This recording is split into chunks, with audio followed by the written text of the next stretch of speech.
একদিন পৃথিবীতে এমন একজন আসবে যে নিজেকে খোদা বলে দাবি করবে। আসসালামু আলাইকুম ওরহমতুল্লাহি ওয়াবারাকাতুহু।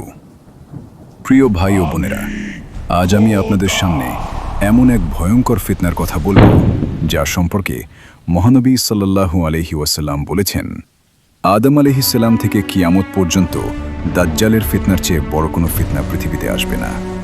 সহিহ মুসলিম। হ্যাঁ, সেই ভয়ঙ্কর ফিতনার নাম হলো দাজ্জাল।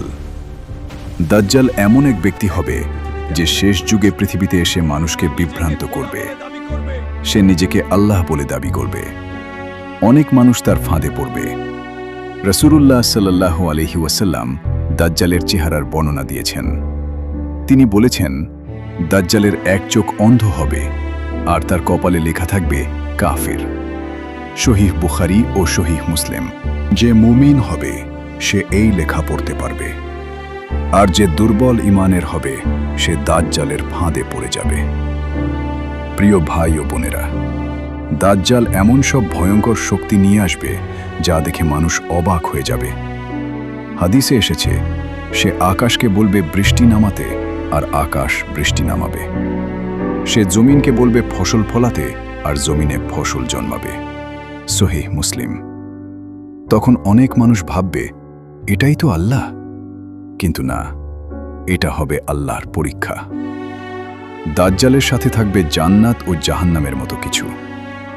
কিন্তু রাসূলুল্লাহ সাল্লাল্লাহু আলাইহি ওয়াসাল্লাম বলেছেন, দাজ্জালের জান্নাত আসলে জাহান্নাম আর তার জাহান্নাম আসলে জান্নাত। সহিহ বুখারী। অর্থাৎ সে মানুষকে প্রতারণা করবে। প্রিয় ভাই ও বোনেরা, দাজ্জাল পৃথিবীর প্রায় সব জায়গায় যাবে, কিন্তু দুটি শহরে সে ঢুকতে পারবে না।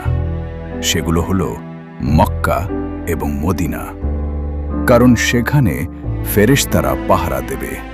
সহিহ বুখারী। হাদিসে আরও এসেছে, দাজ্জাল পৃথিবীতে থাকবে মাত্র 40 দিন, কিন্তু সেই 40 দিন হবে ভয়ঙ্কর। প্রথম দিন হবে 1 বছরের মতো দীর্ঘ, দ্বিতীয় দিন 1 মাসের মতো, তৃতীয় দিন 1 সপ্তাহের মতো। সহিহ মুসলিম। ভাবুন, একদিনই যদি 1 বছরের মতো দীর্ঘ হয়, তাহলে সেই সময় কত ভয়ঙ্কর হবে। পৃথিবীর মানুষ আতঙ্কে কাঁপবে। কিন্তু ঠিক সেই সময় আল্লাহ পাঠাবেন এক মহান নবীকে। তিনি হলেন হযরত ঈসা আলাইহিসসালাম। আল্লাহর হুকুমে তিনি আকাশ থেকে নেমে আসবেন। তারপর তিনি দাজ্জালকে খুঁজে বের করবেন। হাদিসে এসেছে, ফিলিস্তিনের লুদ নামক স্থানে ঈসা আলাইহিসসালাম দাজ্জালকে হত্যা করবেন। সহিহ মুসলিম।